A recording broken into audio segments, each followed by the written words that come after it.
Apologize for that song list not being larger. When you try new things, sometimes it works great the first time. The second time, you don't know what happened.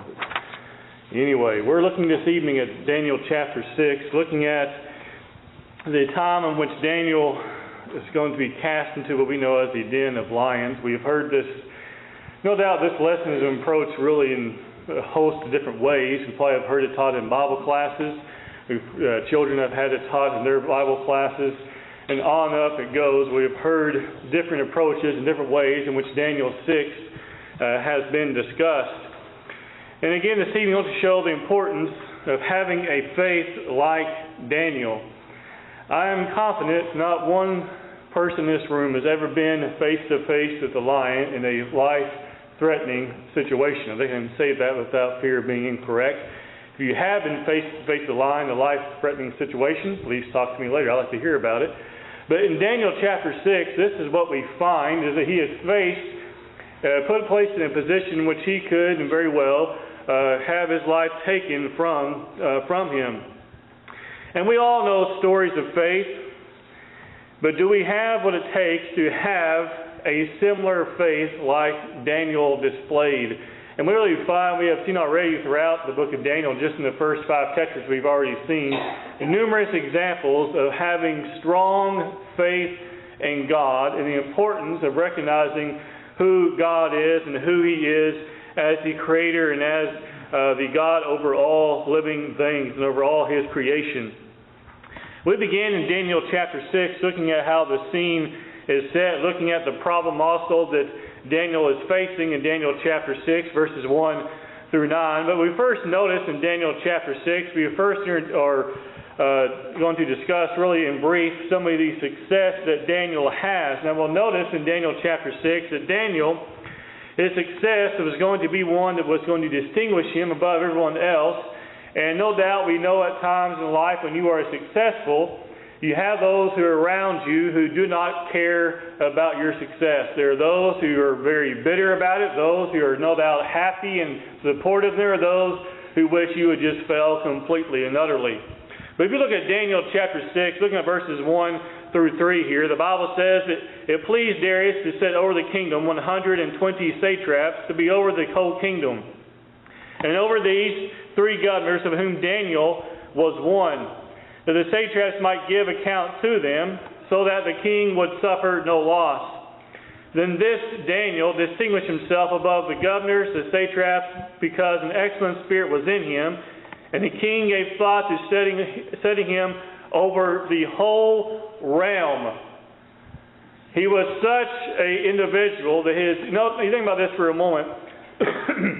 You think Daniel got this position in life because he was just kind and respectful?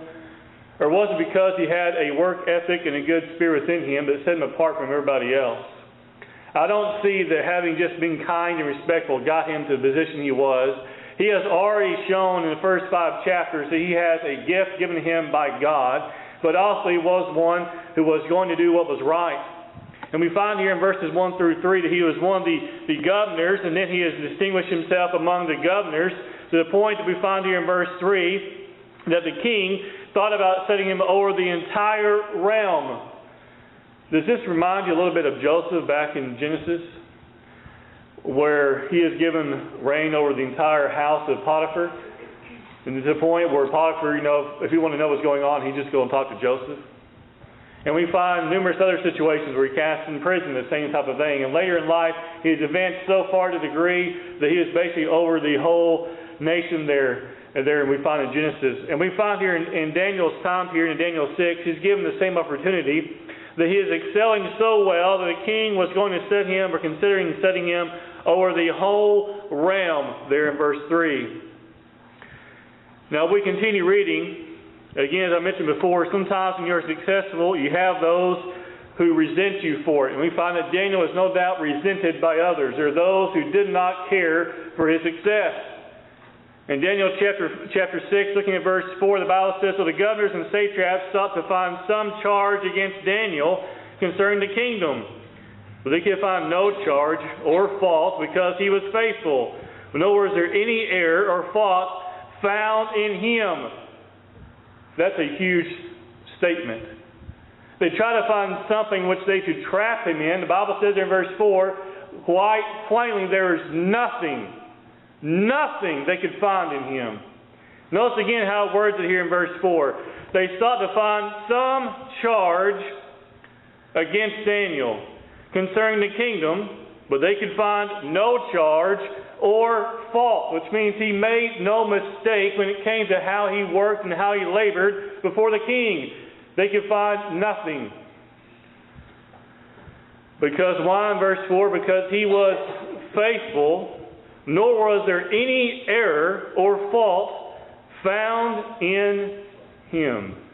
That explains verse 4, doesn't it? Why the king thought to give him charge over the whole realm, because when he did something, he did it right. There was nothing. And we find in verse 5, then these men said, we shall not find any charge against this Daniel, unless we find against him concerning the law of his God. As we continue reading, we're going to find that what they mean by that is we're going to have to pin him basically between the king and between God. And because we know, no doubt, we find here in verse 5, it's very clear they realize that he's going to go and obey God before he will obey the king. He will disobey the king before he disobeys God. So that's what they find here in verse 5. That's what they decide. Unless, they say here in verse 5, unless we find it against him concerning the law of his God. We think about this as we move into verse 6. We find that Daniel is now going to be targeted by those around him. Keep in mind, what do we know about what Daniel has done that's so deserving of this in verses 1 through verse 5? Nothing. Right? He has worked hard. He has been loyal to the king and at the same time loyal to the one true God. And he has been such an incredible, we must say, employee, to use that term of the king, that they say we can't find any charge in him at all. And his repayment by his fellow, we might say, co-workers, as we might call them today, was that they hated him for it. You can't say that they didn't hate him when clearly they begin, we find in verse 6, to target him, because obviously they did hate him. You don't target those who you do not hate. Looking at verse 6, so these governors and satraps thronged before the king and said thus to him, King Darius, live forever. All the governors of the kingdom and administrators and satraps and counselors and advisors have consulted together. Is that true? Did Daniel, was he consulted in that? He was one of the governors, right? In verse 7, all the governors of the kingdom, the administrators and satraps, the counselors and advisors have consulted together to establish a royal statute and to make a firm decree that whoever petitions any god or man for 30 days except you, O king, shall be cast in the den of lions. Do you think for a second that Daniel knew about that? Do you think he was in on that consultation? Look at verse 8. Now, O king, establish the decree and sign the writing so that it cannot be changed according to the law of the Medes and Persians, which it does not alter. Therefore, King Darius signed the written decree. What happens? Well, why is this taking place? Because who is it going to affect? It's not going to affect those guys because they have no sense of who the one true God is. They have no desire to go and worship the one true God. So this idea of petitioning only the king for 30 days, that's nothing to them. Let's continue reading here as we think about how Daniel becomes trapped by the enemy. Beginning in verse 10 of Daniel 6, we find that Daniel continues to move forward. The Bible says, now when Daniel knew that the writing was signed, it would seem that Daniel was not present when those men came, doesn't it? It would seem that when they said all of us have consulted together, and they said all the governors, which would be Daniel, and they try to lump Daniel in there because he is one of the governors. And they are trying to make it appear as everyone has consulted together, and we'll just all have this 30-day period where we don't petition anyone but you. Now to the king, that would sound like what? A nice big power trip, right? No one's going to petition anyone else except me for a whole 30 days. We find in verse 10, though, that Daniel, when he hears of the writing, which implies that he was not there when those individuals are before the king, when he knew that the writing was signed, notice this, he went home, and in his upper room, with his windows open to Jerusalem, what happened? Did he change what he was doing before? No. You know what changed for Daniel when the decree was made? Nothing. Nothing changed. They made a decree that you cannot petition any other god, and for Daniel, nothing has changed. He went to his home in his upper room with his windows open towards Jerusalem, and he knelt down on his knees 3 times that day and prayed and gave thanks before his God, as was his custom since early days. Nothing had changed. Because Daniel was a man who was what? Remember, we go back a few moments ago. What did they say? We cannot trap him unless we find some fault with him against his God, right? Well, we find in verse 10, after they had made this petition and had it signed by the king, that for Daniel in verse 10, nothing had changed. We find he was practicing the same common law among the Jews, as you look there in verse 10. We also know that praying 3 times a day is seen in Psalm 55, verse 17, where praying 3 times a day is mentioned. Also, we find the idea of praying toward Jerusalem in 1 Kings chapter 8, 27 through 30. We also find that praying on his knees is also referenced many times concerning prayer, as we find in 1 Kings 8, verse 54. And praying with thankfulness to God while in times of trouble, we find that in Philippians 4 and verse 6, right?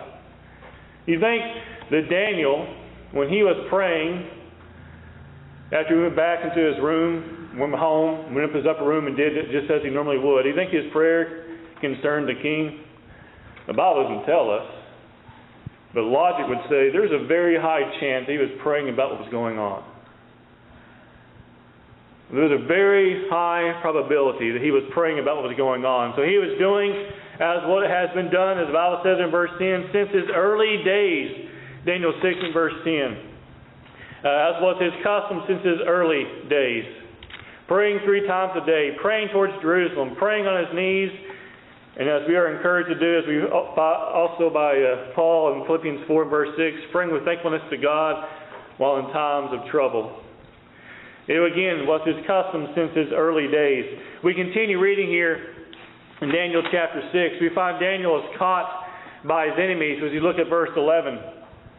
Then these men assembled and found Daniel praying and making supplication before his God. What was he doing? He was simply praying to God. But also back over just a moment. Look at verse 10. Where was Daniel at? He was at his house. He wasn't out in public. He wasn't at what we call a public assembly. He was at his own house. Which tells us, as we look here in verse 11, that they came to his house and brought him out for praying to his God. Now, I think there's a very high probability that we're not too far removed from the same situation today. Because Daniel was in his home, arguably bothering no one, praying to his God.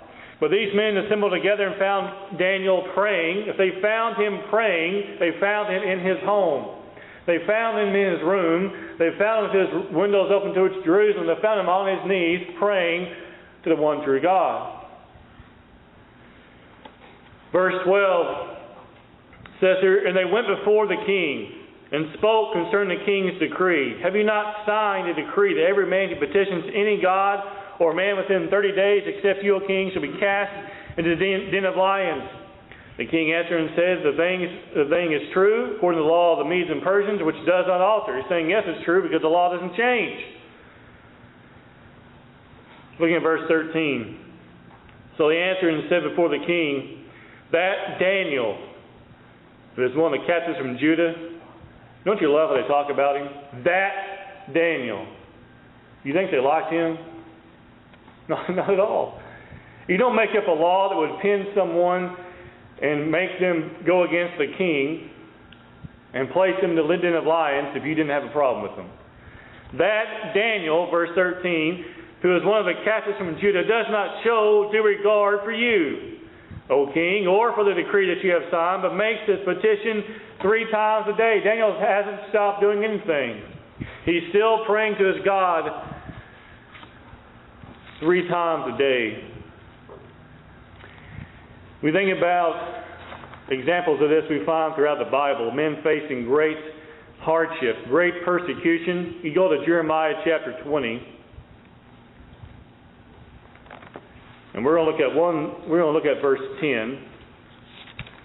Jeremiah 20 and verse 10. As I think about Daniel about to be cast in the den of lions, because that was according to the law, right? Look at Jeremiah 20 and verse 10. Here Jeremiah speaking says, "For I heard many mocking, fear on every side. Report, they say, and we will report it." Jeremiah had his enemies all around him.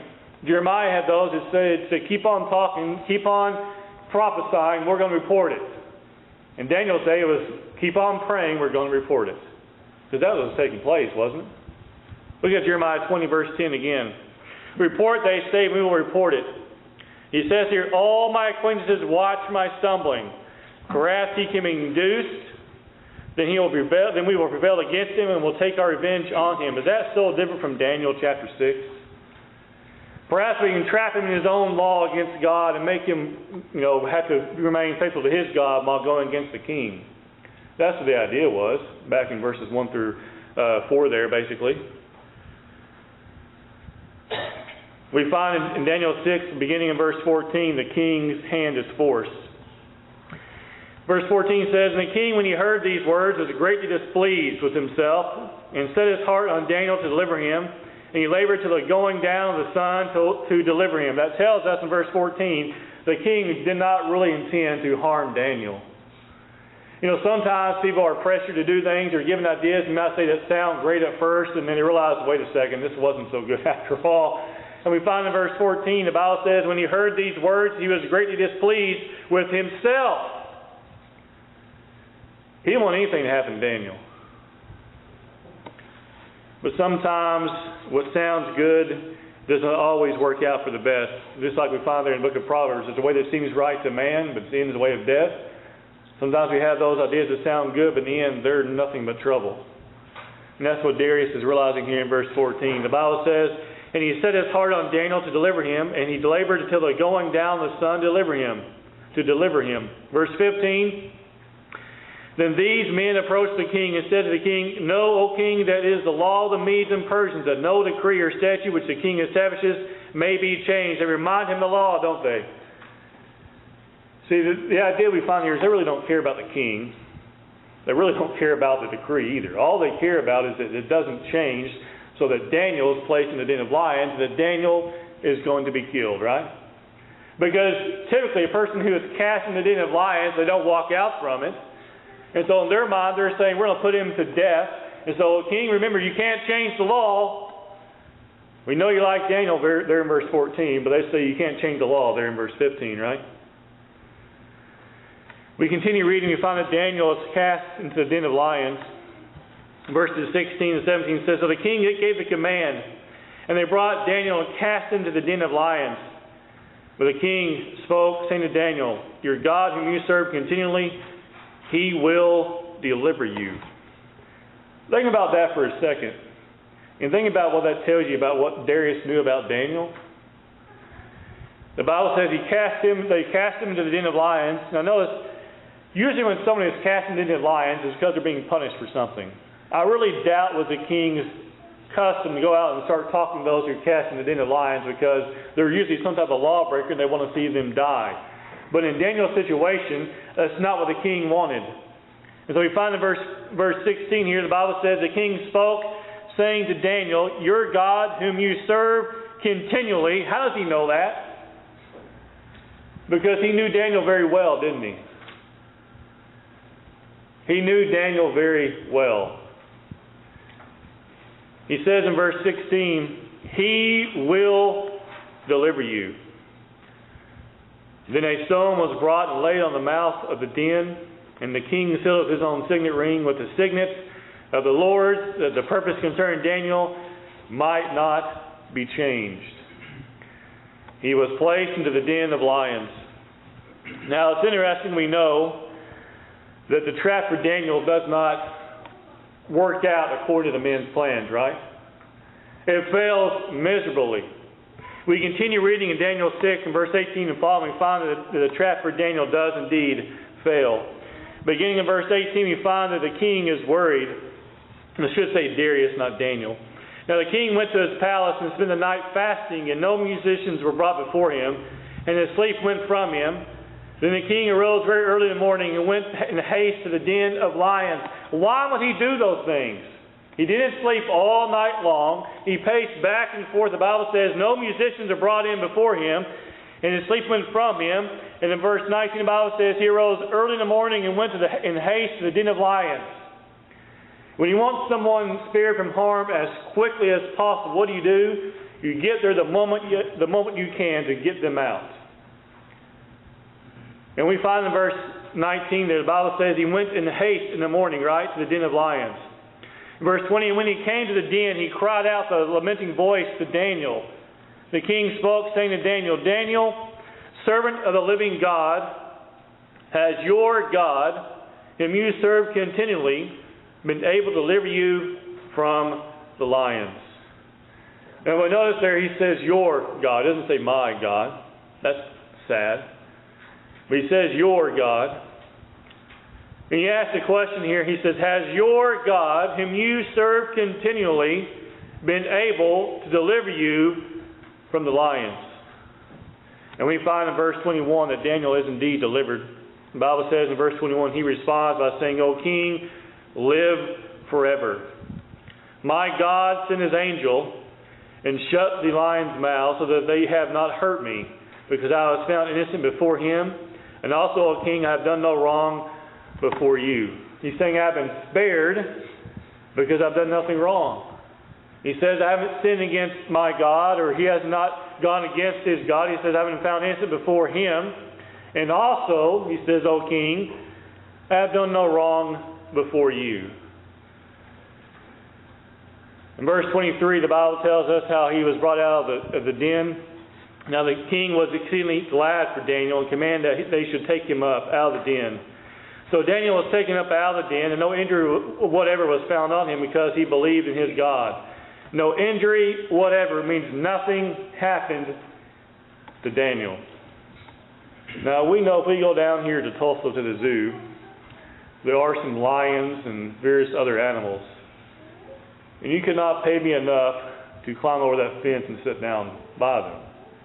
But for Daniel, he had to wait all night long before he could get out. But we also know the Bible says here, we notice for just a moment, back over just a second, verse 21, or verse 22, he says, my God sent his angel and shut the lion's mouth. Do we know at what point the angel came and did that and what that really involved? The Bible doesn't reveal that. But it would seem that Daniel, you might say that Daniel probably could have just sat down and just waited for time to pass. Whatever the situation, we know in verse 22 the Bible says that nothing happened to him. In verse 23, it says that nothing happened to Daniel and the king was glad for him. We also know as we continue reading in verse 25, here the Bible says, Then King Darius wrote to all peoples, nations, and languages that dwell in all the earth, peace be multiplied to you. I make a decree that in every dominion of my kingdom men must tremble and fear before the God of Daniel. For he is the living God and steadfast forever. His kingdom is one which shall not be destroyed. His dominion shall endure to the end. We know as we continue reading that Daniel is delivered. That Daniel was one who not only was delivered, but we find the God of Daniel is exalted. We notice there in verse 25 that King Darius wrote to all peoples, nations, and languages that dwell in all the earth. He sent a message far and wide that everybody should worship and tremble before the God of Daniel. We also know, if you notice here in verse 24, which we overlooked because of our focus, but we also know in verse 24 what happened to those men who tried to kill Daniel. The Bible tells us in verse 24, Darius took those men and cast them into the den of lions, right? You remember Daniel 6 and verse 24. The Bible says It says He cast them into the den of lions, their children and their wives, and the lions overpowered them and broke all their bones in pieces before they ever came to the bottom of the den. There was no angel waiting to stop the lions' mouths that day. Only God's anger, we might say, is revealed through the destruction that the lions brought upon those wicked individuals. And we find in verse 25 and following that Darius makes this amazing decree for all man to bow before the God of Daniel. This king comes to realize who is in control, just like Nebuchadnezzar back in Daniel chapter 4. Just like Belshazzar, only he was too late back in chapter 5. Daniel did as he was supposed to do, didn't he? He prayed and obeyed God, and as a result, he was delivered in times of trials, and we can do the same. It is unlikely within the next 7 days we'll face the den of lions, but it is not unlikely that in the not-so-distant future we too will face persecution. It is very likely within the future, within our own lifetime, we will face a time which we could have those coming to our homes punishing us for praying to God. And we look at Daniel's situation and we think, that's not going to happen to us. But it already is in so many places. And we think about Daniel's situation, and we think about, would we be faithful when a den of lions is waiting for us? Will we be faithful, let's be honest, will we be faithful if a jail cell is waiting for us? Not even death, but just a cell, a fine, some type of punishment. Will we be faithful if that was the cost of it? And I sure hope that we would. This evening, as you think about these things, you think about Daniel's example of faithfulness, we want to be like him. We want to be a man who showed no fear, who no matter what decree was made, he went on doing what he was supposed to be doing. He went home and he prayed to God, and I'm confident if time prevailed, he would continue to worship his God during that time period of that decree. We have no reason to believe otherwise.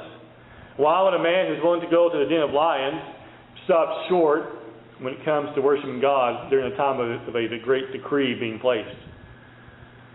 So let us be like Daniel in that we have no fear and that we will not stop being faithful to God no matter what may come down the line. This evening, as you think about these things, we can encourage you or need to pray for you, whatever your need may be. We're glad to assist you. Let's hear we stand and sing the song that's been selected.